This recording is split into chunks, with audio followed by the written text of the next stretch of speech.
the Bleeding Burgundy podcast, a Washington Commanders podcast for fans, by fans.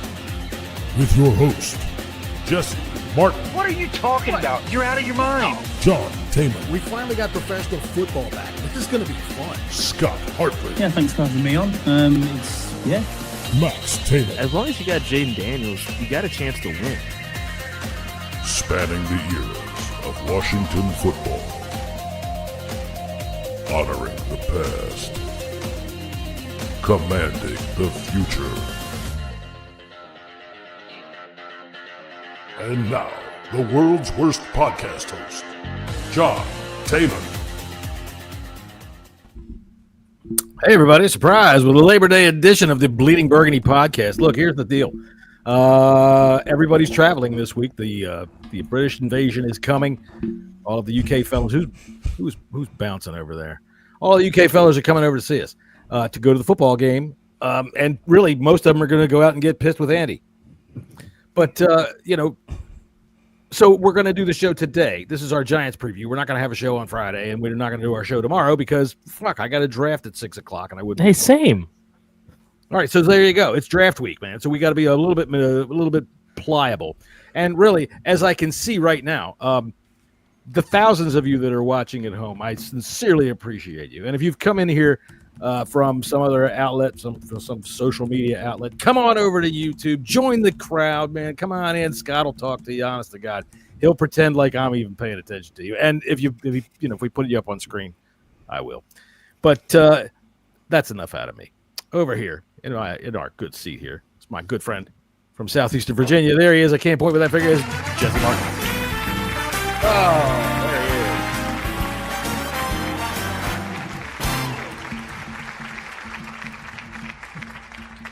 is. So, Jesse, I've been saying for the last, since we've been on here, the StreamYard needs to give us a bunch of capabilities, and they did, but I think that it would be a good one to be able to let us rewind the music back to the beginning. Don't you think? Because that really came in like the band just started up.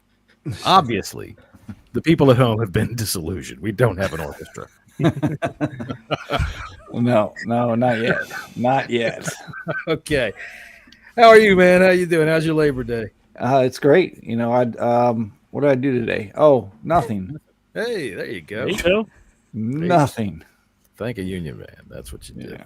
Yeah. All right. And Scott, you had to go to work today, didn't you?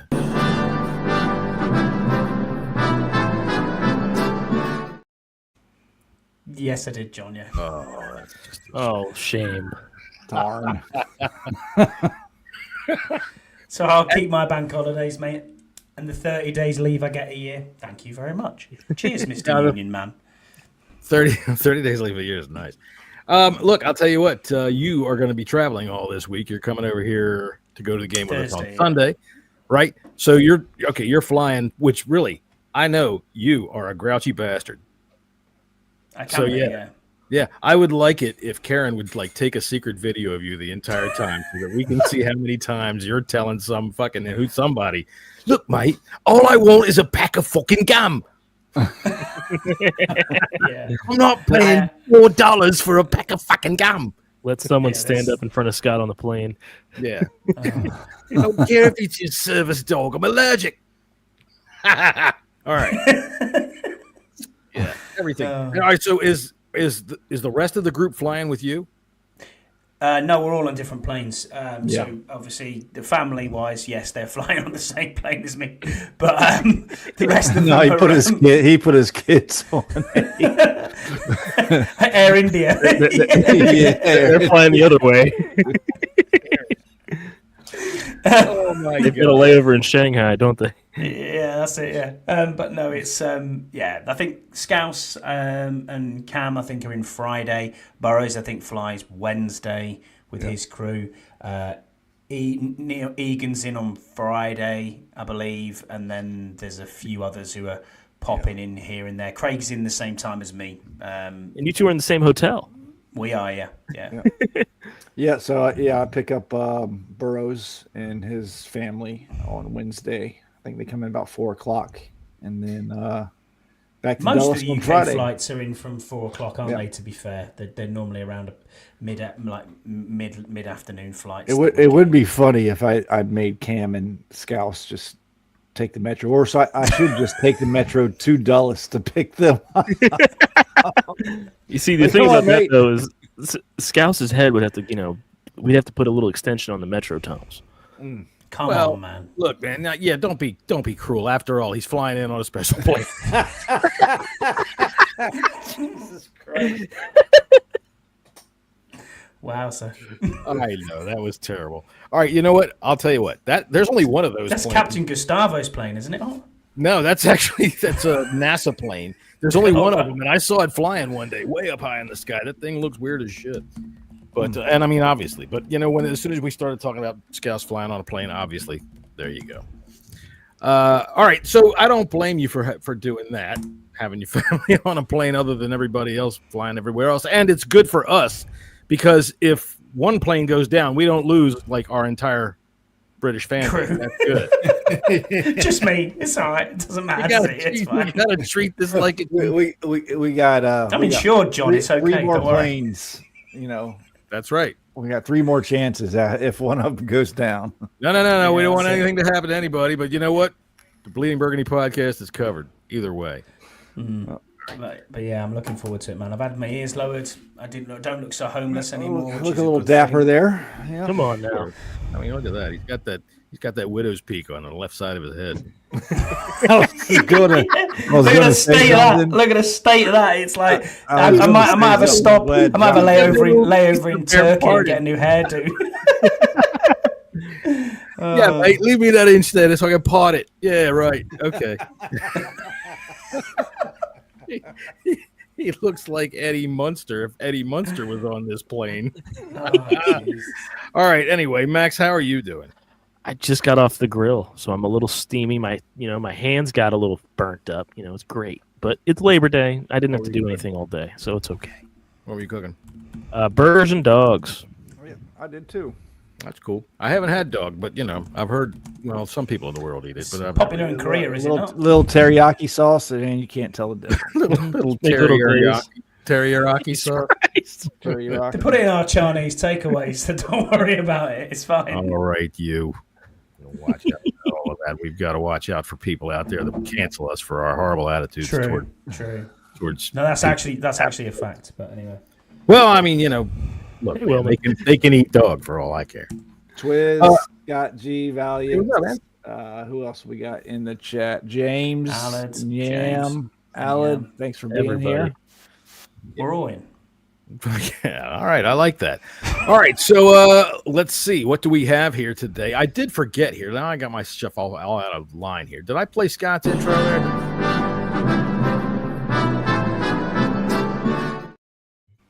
Did I do that already? Yeah, you did. I'm never going to live that down with that plaster on my ear. Though. I mean, no, I can see that thing right there. But I tell you, it says here, Scott, that you used to be a member of a punk rock band back in the late 80s. All right. Okay. Well, I'm not sure Corey's got it right this time, unless you've got photographic evidence. Obviously, Well, I John. do. You were in a band called the Snot Fartley. That's pretty cool. Scott's gonna make that his new Facebook. John might actually profile make that picture. my profile picture. Leave it up. Leave it up. I'm serious. Wait a minute. I have a song. I did get a cut, so as long as I can see it here, my eyes aren't doing so well. It's late in the day.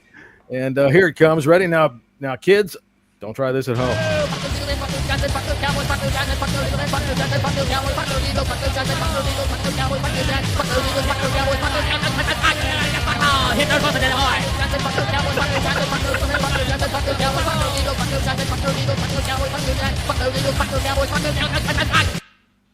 All right, so there you go. That was our hit song called "When in Tokyo." That was called "Fuck the Eagles, Fuck the Cowboys." You couldn't tell "Fuck the Eagles, Fuck the Cowboys." Billy Idol.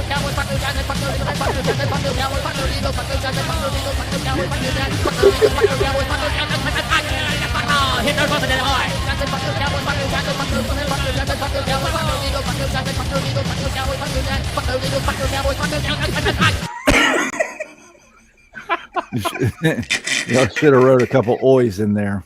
You need a few oils in there. Dude, I'm in my house doing that this afternoon. I'm sorry, I can't see right now. I'm freaking laughing too hard because, I mean, it's a nice day. I got the window open and I'm in here. Take 16. Fuck the Eagles, fuck the Cowboys, fuck the Giants, fuck the Eagles, fuck the Cowboys, fuck the Giants. The amount of effort that must have gone into that. I had too much fun with that, man. So I wonder how many was in the swear jar for that one, John. We can't count. Yeah, I'm not tell you what. That's not me. That is the. It's not Farley's. Yeah. It's not Fartley's. I got to go find my stuff there. There you go. Boy, I kind of like it there. He kind of looks like Thomas Dolby.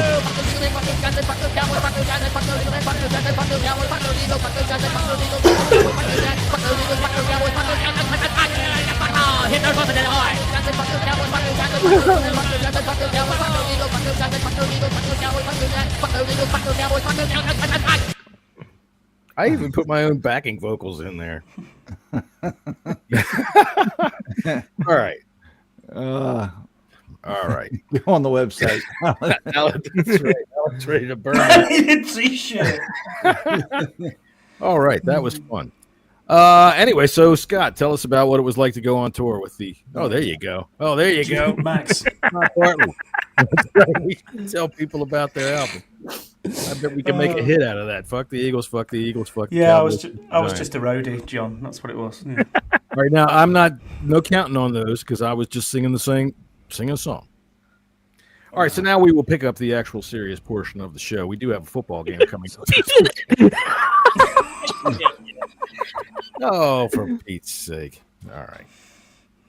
Okay, we do. We have a football game this week. We got to play the Giants. So, somebody can pick it up and start from wherever the fuck they want because really, I spent my whole afternoon making comedy and shit, and now I don't know where to go with the fucking show. We have a game coming up. We have a game, a real game. A real game. Counts. Well, there you go. That pretty much says it all right there, ladies and gentlemen. This is a game that counts.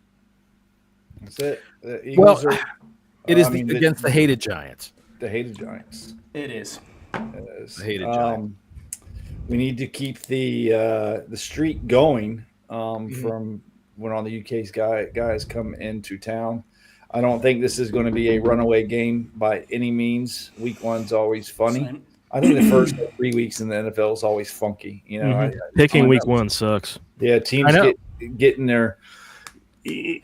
So many teams like sit their starters in preseason now. Just look at Cincinnati. Yeah. So many teams sit their starters for in preseason. We got one series with our starters, and not all of our starters even played. They haven't put a pass yet. So, it's always a funky. It's nerve wracking because you don't really know what to expect. True. I think they had a good off season, the Giants actually, and I agree with you. I don't think it's going to be as easy as everyone thinks it's going to be. I think they're going to win quite a lot of games on the strength of their defense. Really, I mean, I like the pickup of Paulson Adebo from New Orleans.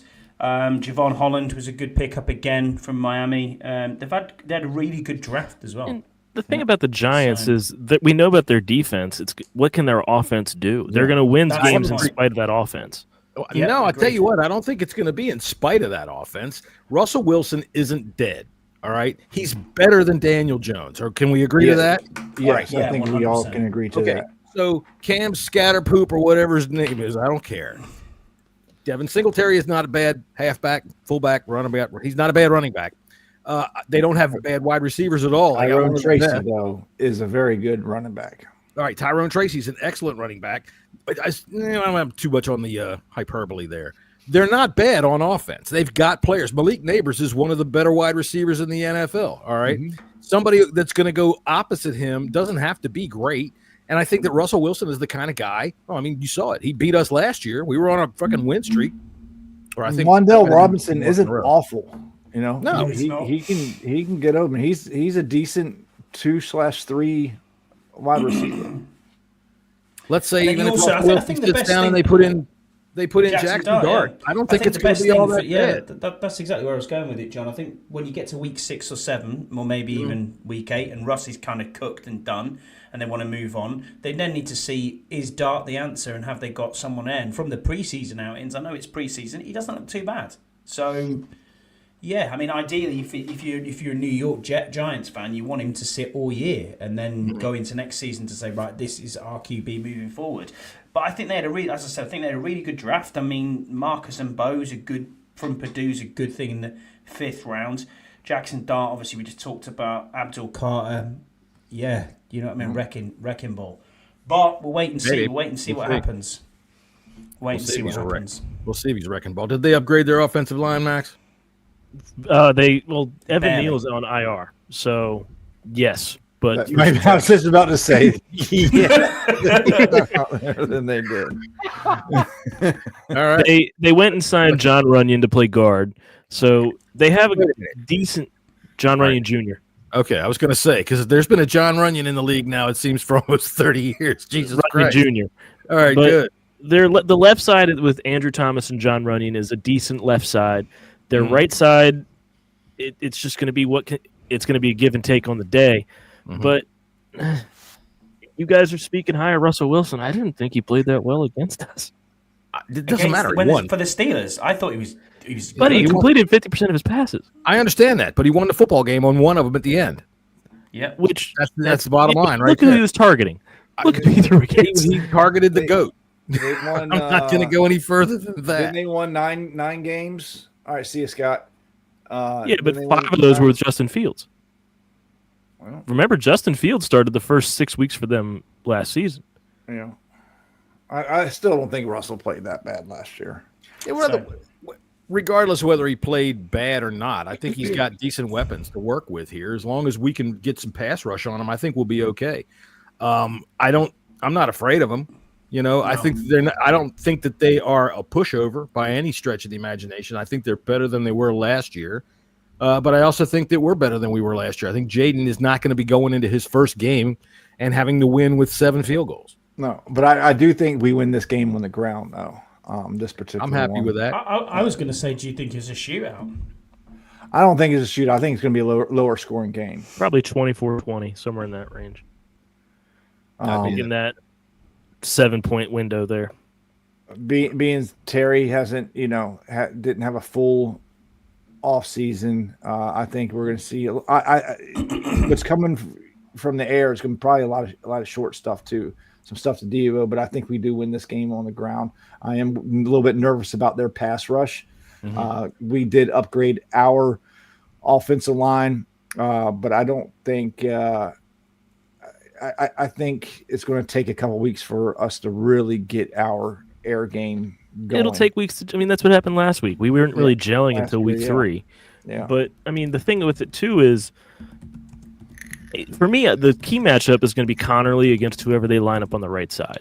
Because Burns, Abdul. It'll be Burns or Carter. Well, in the Big Ten Championship, I understand college, Connerly handled Carter. He did. As 2 Penn State fans, Carter got handled by Connerly. So it's going to be really hard to see just what he's actually going to be able to do, and then how good is Burns versus the left tackle, Tonsil. Well, I don't know what we've heard, if we've heard anything from the Giants camp of where Carter is going to play, mainly on the left or right. We're not sure because in college, remember, Connolly Jr. was on the left. Right. So I can say based off of their depth chart, let's see, Carter is actually lined up at weak side behind Burns, and Thibodeau's on the strong side. I'm all right with that. I think we can handle what they've got in terms of a pass rush. The other thing, too, we haven't talked about yet is Dexter Lawrence up the middle. True. Dexter Lawrence is a man mover. He's a man mover, but we got men in there now. If I remember correctly, Biotish normally handles Lawrence pretty well, and he has for a few years. Mm-hmm. It's whether Connolly can, whether Coleman and whoever's on that right guard spot can do that too. Look, I'll tell you what, Coleman's a big boy, and he's going to be coming in there fresh, and I'm thinking that we are going to be able to try, or at least we're going to try to hit the running game hard and fast and early. That's what I'm thinking. I'm thinking the first guy that we see on the field is Rodriguez. I want to talk about this comment from Twiz. He worries about our team's depth and age. There's a couple players that are pushing our age up a lot. I mean, Matt Gay, our kicker, and our third string quarterback is also like 39 years old. Wagner and Ernst, they get the most playing time. Those are the oldest on the team. Just picked up that tackle and Von Miller. Everybody else is pretty, for the most part, is pretty young. So in depth, I'm not necessarily worried about depth. Everybody says depth, but I think we've done a hell of a lot over the past 2 off seasons to help our depth. In the most important spots, you need depth as far as cornerback play and offensive line. Look, the bottom line in the NFL is that it is a battle of attrition to get to the end of the playoffs. To get to the playoffs healthy is a big plus. And Commanders fans, we were very fortunate last year in terms of injuries. We had some dings and some nicks. We had to move some things around on the offensive line. We lost Cosby. But overall, injuries can smash any team. Depth is a problem league-wide. It's just not just anybody else. And age, the average age, like you said, there's people that swing that thing really wildly, and it's one of those stats that, number one, means nothing, and number two, I'm not even going to bother to talk about it anymore because it means fucking nothing. It goes up and down every year. All right, next year we could be average age of 26, 25. A couple of guys retire, and your average age changes just like that. It's not like that because this guy is 31 that by December he's gonna be. I just can't make it, fellas. You're gonna have to go on without me. It's not like that, Y'all, people when they talk about this average age shit, they act like there's a bunch of fucking guys out there that are gonna be pushing around their offensive line in wheelchairs. All right, it doesn't make any sense. Twiz, for those who don't know, Twiz is an Eagles fan, and we also welcome other fan bases in our chat. And Twiz is one of the cooler Eagles fans. Some of them are dumbasses. But he says, obviously you're dumbasses. Ertz is still killing it. Can't stand seeing him in another jersey. And I totally understand that, especially from a rival. Ryan Kerrigan. But that's what I'm going to say. Ryan Kerrigan. Yeah, but he didn't really do much for them. You really want to see something bad, Twiz? See him in a fucking thong. Ertz is still killing it, and he was killing it all training camp too. So don't think that's going to let up, because as long as he stays healthy, he's going to be a big part of this offense.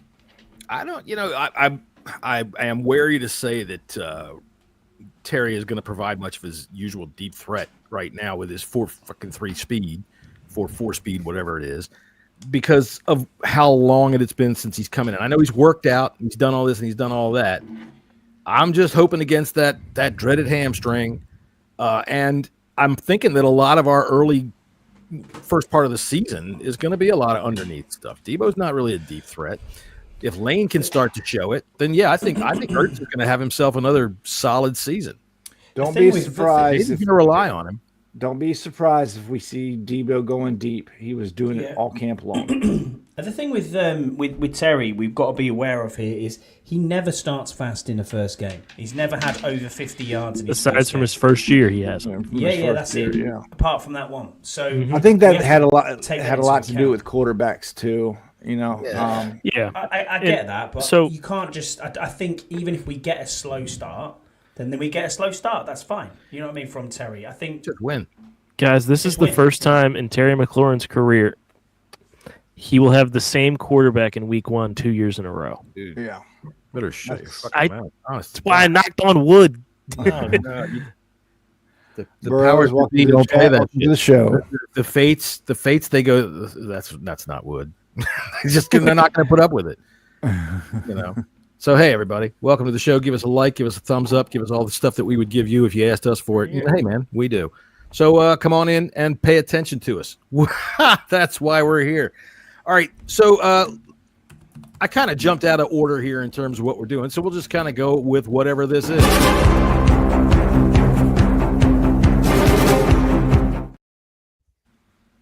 All right, so we'll start with you, Max, because we've talked. Jesse mentioned right away that he thinks the running game is the key here. What do you think?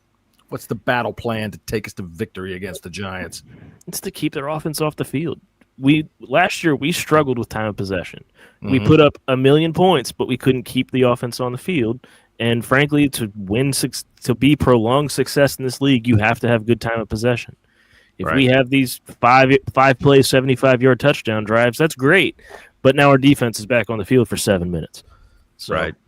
Right. Now, Scott, 1 million points. Is that a record? It must be. I mean, I put that in the big book of football. The 07 Patriots might have a little thing to say about that. Yeah, they did put over. They scored 1,000 points against us. Jesus Christ.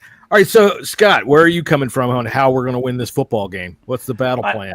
I agree with Max. It's long, sustained drives, time of possession, but it's also I agree with Jesse. It has to be the run game. You have to make sure that you're doing things up there. I think we'll see a lot of screens and a lot of other bits going to Debo. We'll also see maybe some design plays for QB run as well, just to keep it fresh. But yeah, I think long time of possession will be the key to victory here. Now, the reason I put this up here is so you can look at my balding head. Well, I mean, I'm thinking, like, I can see what it is. It looks to me like a map of the Sahara from above. And you can see. Does, yeah. Look, you can see there. Look at that. Here, look there. Yeah, it's only been happening since I was 24, John. Thanks for that. I'm trying to grow bald gracefully. I might as well just shave it off. Me too, man. Be happy. Me too, man. Once my friends figured out that I couldn't care less, they just stopped fucking with me. I used to have a bald head when I was in the military, but obviously I just went, I'll try and grow. No, it looks to me like you're trying to give an homage to the desert up there. Yeah, Bobby Charlton. So there's only two haircuts that Turkish barbers know over here. It's either a high skin fade, so your head looks like a mushroom, or it's like you've got to comb it over slightly because you're kind of almost middle aged. And they don't know what to do with you. So I've gone for the comb over there. Do you know what I mean? So windswept look. That's what it's for. We call it the Homer. Anyway, yeah, but that's not probably what you think is pretty good. So, Jesse, I guess we're coming to you on about.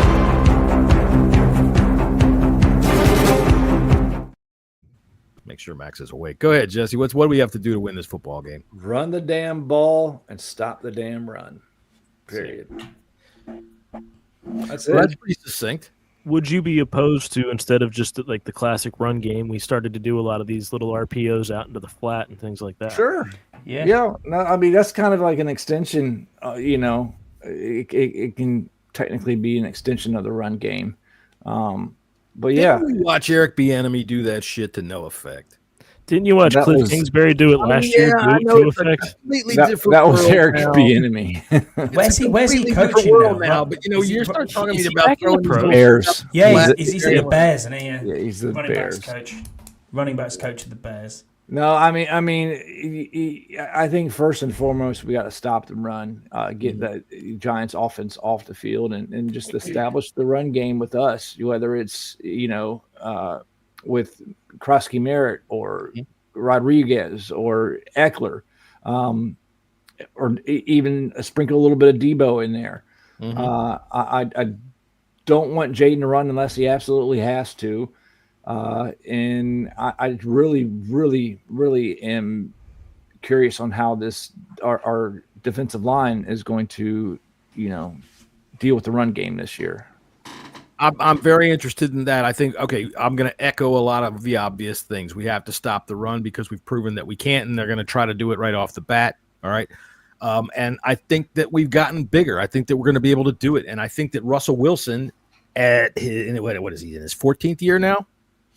All right. So hem his ass in. Don't let him get running around that he can throw that balloon ball. All right. Hem his ass in. Get down in there and take him down. That's what I want to see.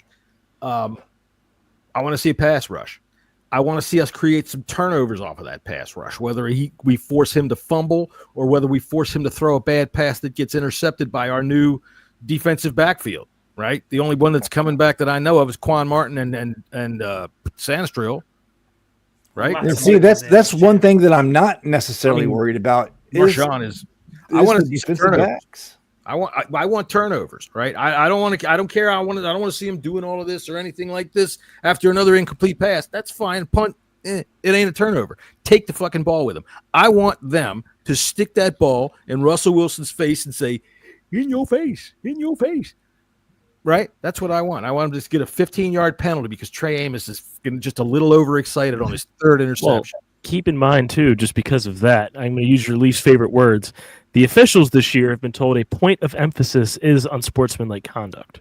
Trey Amos, you get three. You get three.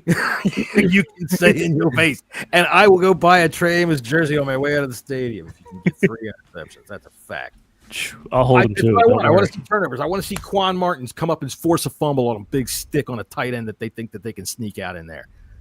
I want to see this defense step up, all right, and not be the usual, oh, it's 2nd down and 2, 3rd down and 1.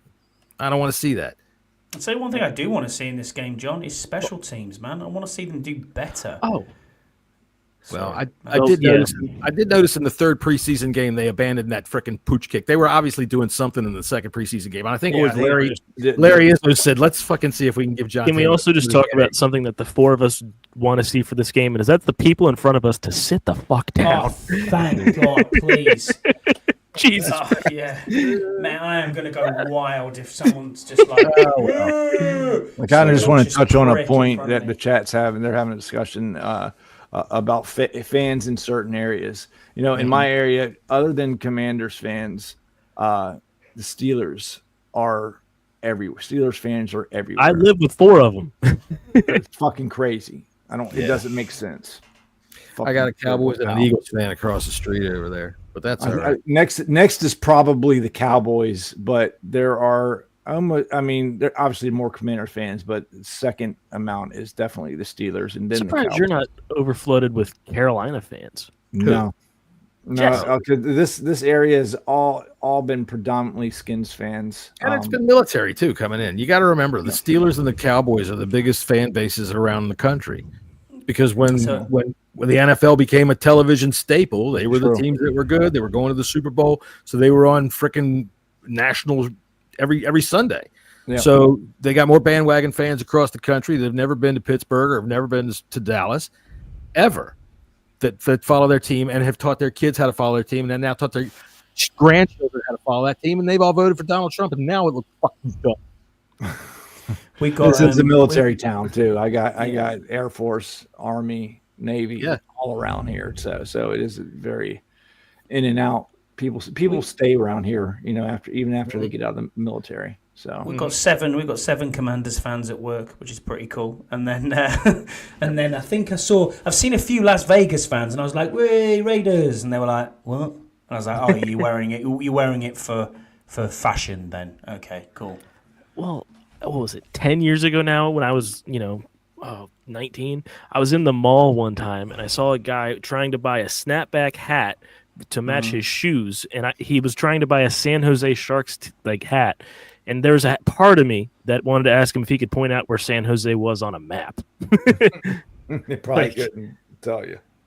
Nah, you probably wouldn't want to ask him either. Actually, you probably wanted to, but you probably had common sense and said, "You know what? This might be the guy that turns around in the mall and goes with a knife and runs around through the food court." That was 10 years ago. I get it. That's right around the same time people are crazy. All right.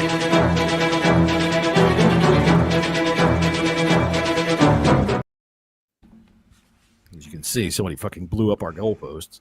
All right, we're kind of looking at the Giants a little bit earlier. Is there anybody on the Giants? Is there any matchup on the Giants? Scott, I'll start with you this time that you find to be it makes you nervous.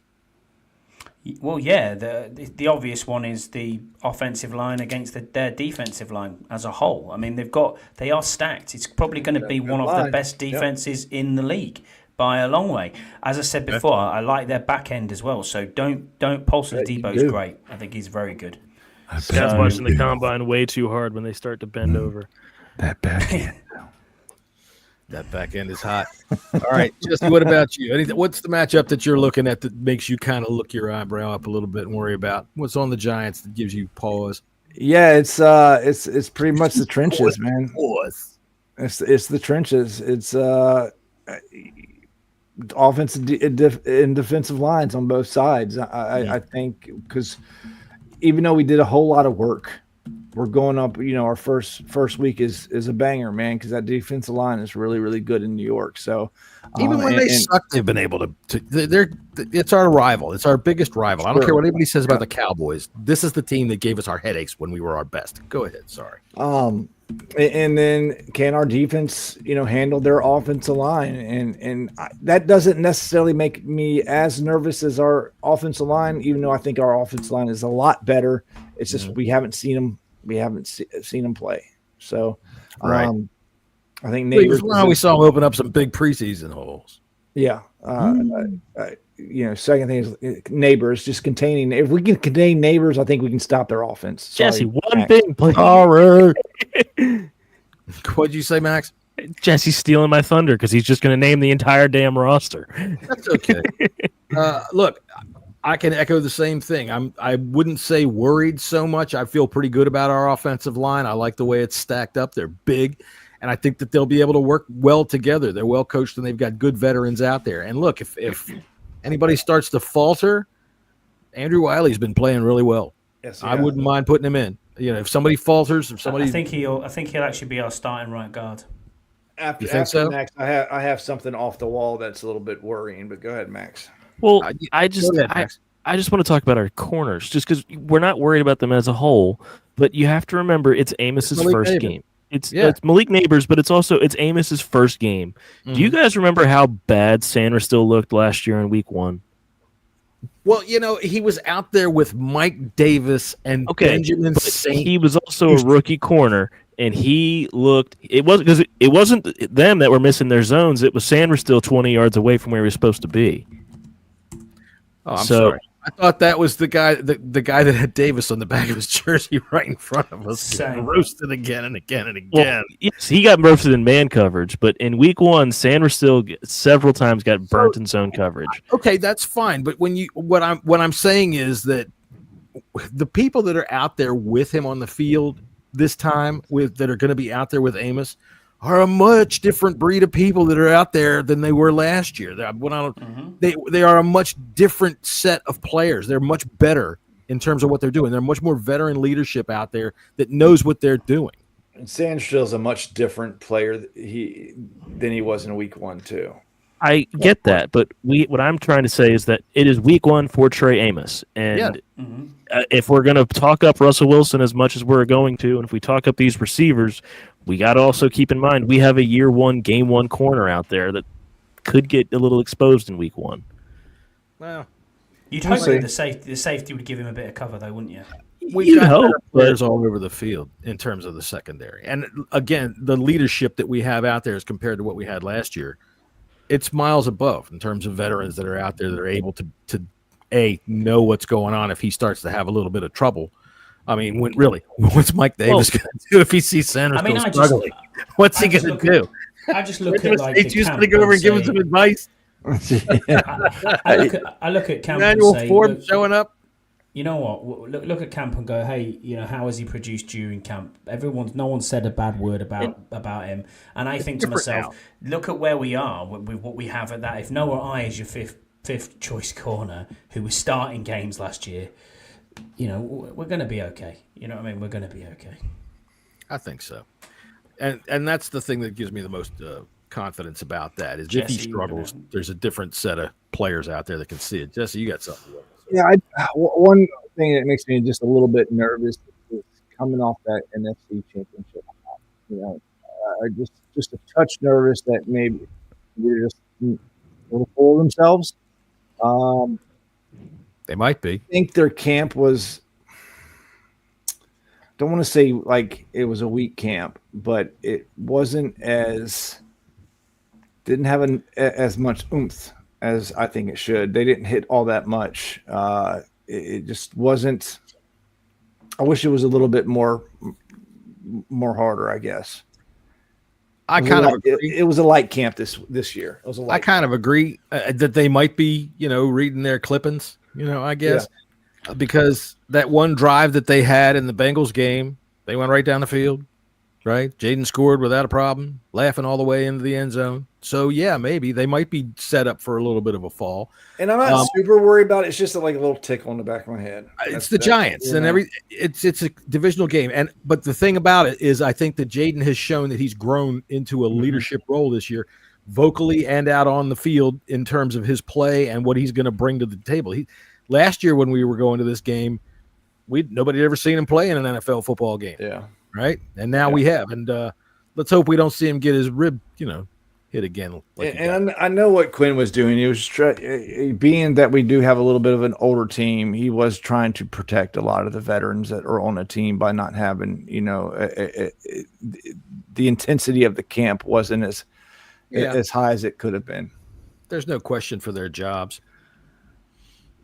I think that nobody's worried about who's going to be our left tackle. It's going to be Laramie Tunsil. That's it. That's it. That kind of stuff or not. All right, so I think the elephant in the room.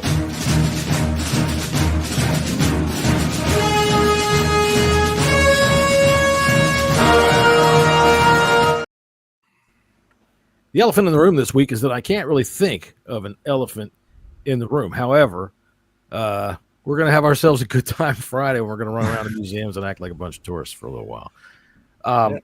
I'm open to suggestions. In all candor, y'all dropped this on me at like 11 o'clock this morning. Let's do the show today. I'm like, all right, I'll have to think about some shit. So I haven't had time to plan this far into the show, so I'm kind of floundering here. No, he did not. Another fan who thinks Debo is fat and overweight. He's fat. Have you actually seen him training? He's just a bigger dude. He's got like 7% body fat. He is ripped. He is absolutely ripped. It doesn't matter. He still can do what he does. Yeah. And if it was me that he's getting ready to roast, I would not say he's fat because then I'd feel bad that a fat guy did that to my team. Dude's wearing a rib pad. He's like, see, he's fat. That's right. All right, so I guess that's the elephant in the room. Deebo Samuel is not fat. He's gonna have fucking 200 all-purpose yards fucking Sunday. That would be nice. That would be nice. Yes. All right. Well, I'll tell you what. I do have a top 5.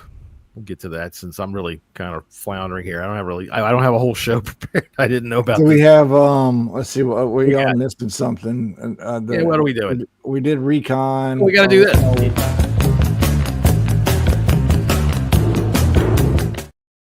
And on a mission. Yep.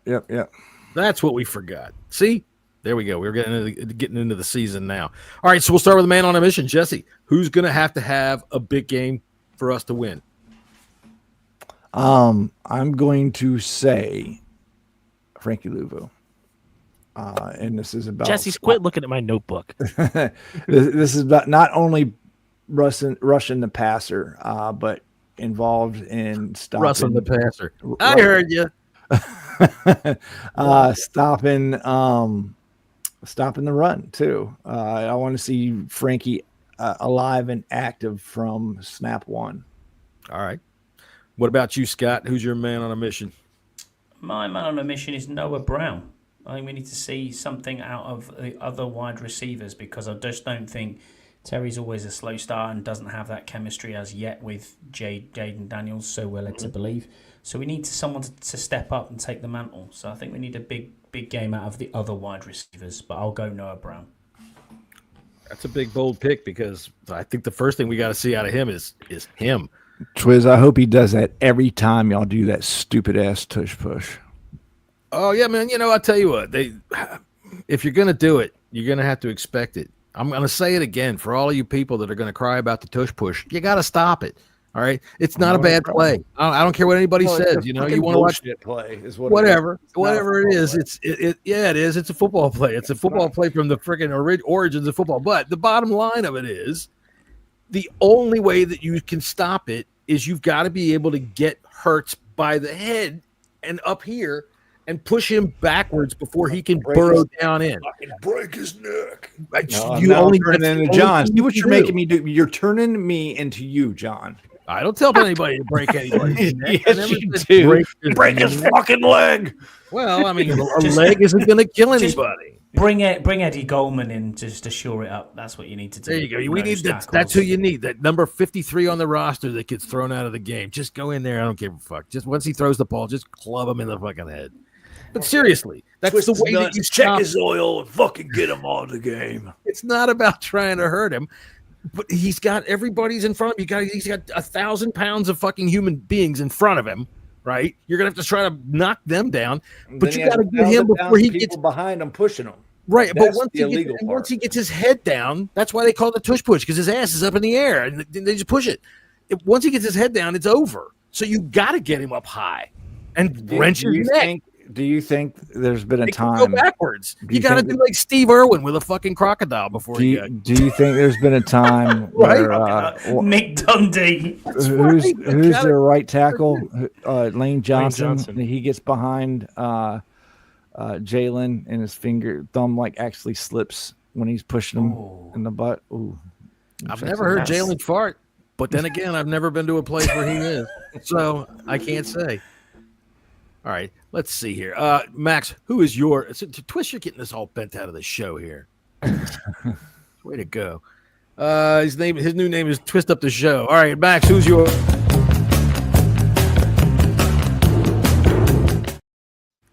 Who's your man on a mission?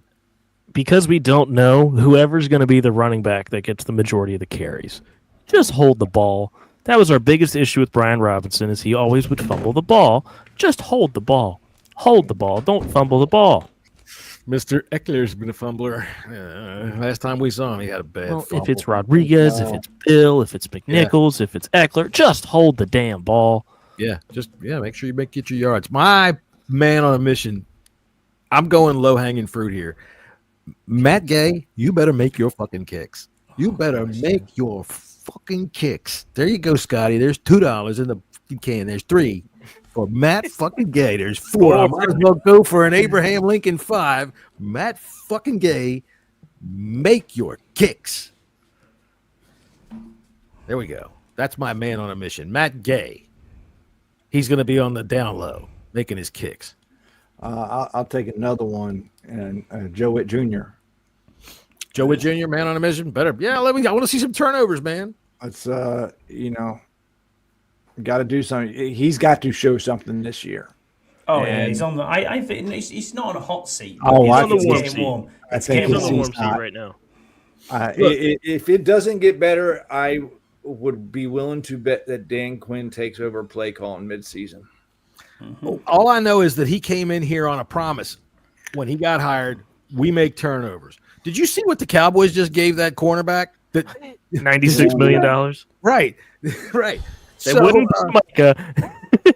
but okay, so Joe Witt, I get it. You had Benjamin St. Juste, you had Mike Davis, who you helped bring here, and now you don't. I want to see turnovers, and you hear me say the S at the end. I don't want to. I'm talking about just this Sunday. I don't want to talk about next week. I want to see turnovers. Turnovers. I want to see forced fumble. I want to see interceptions. That's right. That's right. I want to see Russell Wilson get his hand cracked back while the ball ain't coming forward. See it go backwards. Russell Wilson. Johnny Newton. That's right. Crack Russell Wilson in his back. Get it, Johnny Newton. Jump on the ball. Bow wow.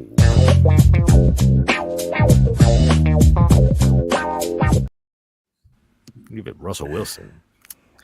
All right, so we do have a top 10 here. Let's see here. It's not a top 10. It's a top 5. It's a top 5 of let's see here. Let me put that up there. All right, it is the top 5 here. Let me fix this here. Oh boy, geez whiz. It is this one. All right, there we go. I got to give us some music background in the background here. So there. This is the week 1 bullshit NFL headlines that we're looking at. All right, anytime that you are ready. Go right ahead. In a rare alliance, Republican lawmakers are siding with widely known lunatic group PETA in denouncing the Trump administration's plan to punish detainees in Alligator Alcatraz by forcing them to watch every game of the New Orleans Saints season. In a dual statement released in conjunction with PETA's mystical advisor, PETA Flower Moonglow, Republican lawmaker Jimbo Littlecock said these alligators are here to eat people, not have their brains tortured by watching the Saints. Oh, shit. We're still on that one. Okay. Oh, did you go to number 2? All right, Yep. number 2. Bears sophomore quarterback Caleb Williams is excited to open the season on Monday Night Football as it gives him an extra day to shop for something cute to wear on the sidelines. Number 3. U.S. Coast Guard and Customs officials are on high alert this weekend in Miami as the State Department expects more than a dozen Indianapolis Colts to attempt to defect to Cuba to escape having to go through this season. Number 4 headline that we're looking at. It takes approximately 3,000 cows to make the footballs that will be used in the NFL this season, and that has some people up in arms. But fuck them. No one wants to play with their stupid plant-based footballs anyway. Next. All right, and our final top story of the week. Eli Manning is the only man in NFL history to lose 100 games for the same team. As of now, the closest player to breaking this record is current New York Giants quarterback Russell Wilson, who would have to get traded back to Seattle and then lose another 46 games. This just in. Eli Manning doesn't belong in the Hall of Fame. He will still be in the Hall of Fame. Thank you very much. And there you go. There is your bullshit headlines of the week. There we are. All right, well, there you go. Back to you, John, in the studio. What is? What did I do now? All right, so yeah, this is me with the news headlines. Okay, so I did the news headlines, and we're all done with the news headlines. What do we have left to do? Let's pick the score. I can't even think about it in week 1. Max, hard. you said that it was, honestly, at this point in any other week, we wouldn't be doing this show because we do it on Tuesdays. And we'd be talking about last week's game, which we're probably not going to do this week because Scott will be flying. But we'll figure it out. The other thing is that we would also be sitting here probably talking about some bets that we might make. And honest to God, It's hard to make in week I'm 1. not touching anything on week 1. Difficult. Very difficult. The only thing you can really touch is just player props, and you have Take to the just unders. Take jump the for the unders. obvious ones too. If you go the overs, jump the obvious ones. I guess. Find lines that look low. For me, honestly, Colston Loveland, his line is 24.5. That looks low. Okay. I see It's called a rat. That's how they.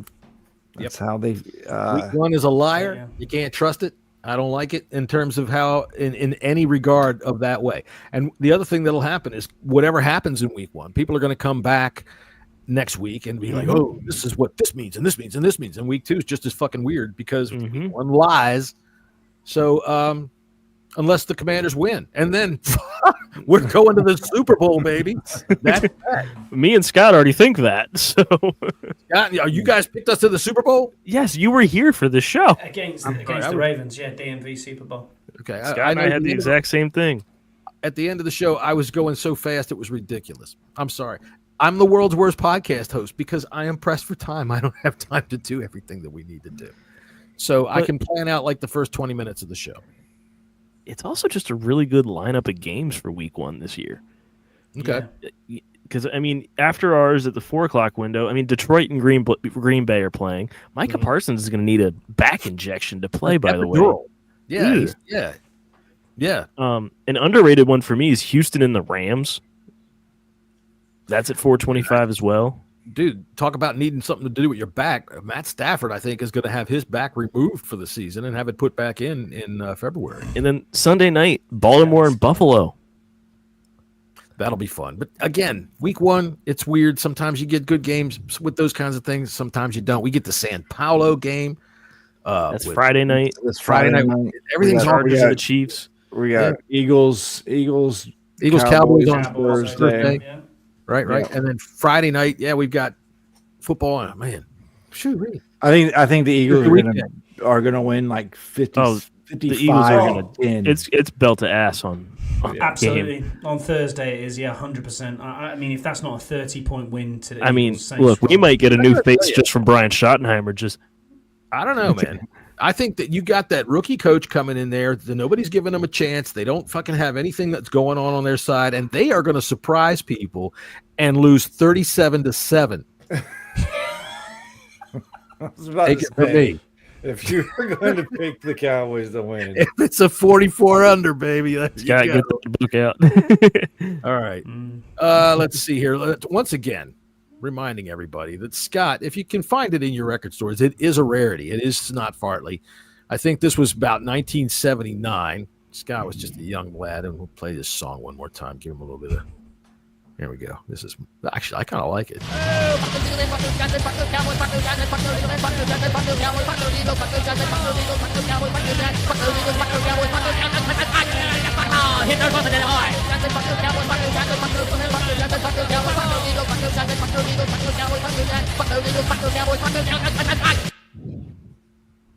There you go. All right. Well, ladies and gentlemen, I think putting that on the playlist. there you go. Put Snot Fartley on the playlist. And I'll tell you what, Scott, that was some jamming. What were you, drums? Yeah. I told you I was on drums. Yeah. Setting them up on stage. Yeah, that's about the best I can do. I was on stage, John. I was sweeping the fucker. That's about Right. it. Yeah. No, I think that's you and the lead vocal there.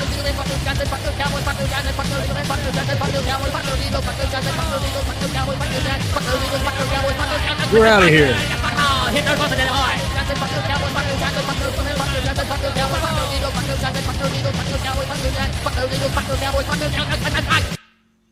You know what?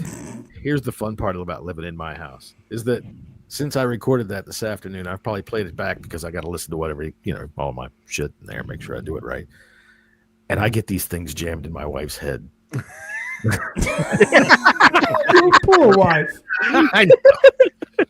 She told me the other day she was walking around humming that stupid Jerry Jones song I wrote last week. And yeah, if I can get her walking around, down in Target, oh fuck me.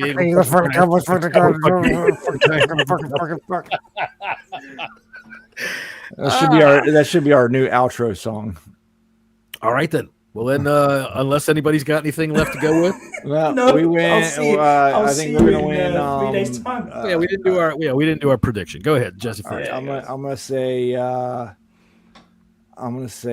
19-16. 19-16. Yeah, Is it a Super Bowl? weird goal. All right, go ahead. Weird Scott. score. Weird score.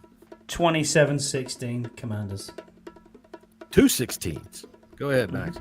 I said it earlier. 24-20 Commanders. 37-7 Commanders. We're whomping the shit out of them. Fuck them. Hey, That's I right. hope you're right. We say we are not Fartley fans on this podcast. All right, we'll see everybody that we're going to see at the game. We're going to be back in the red zone a lot back there with all the podcasts to see everybody out there. Let's have us some fun. Those of you that I owe Cokes about my Terry. Coke Zeros. Yeah, We'll there's a bring couple it. of Coke Zeros I got to bring. I'm bringing a 6-pack. I know Deluxe. I owe you one. I owe LJ one. LJ1. Yeah, I know a couple. Yeah, we'll just hand them out. All right, and until next time, everybody.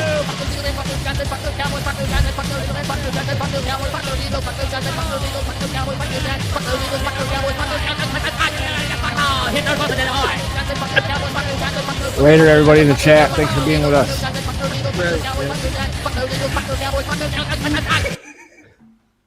Later.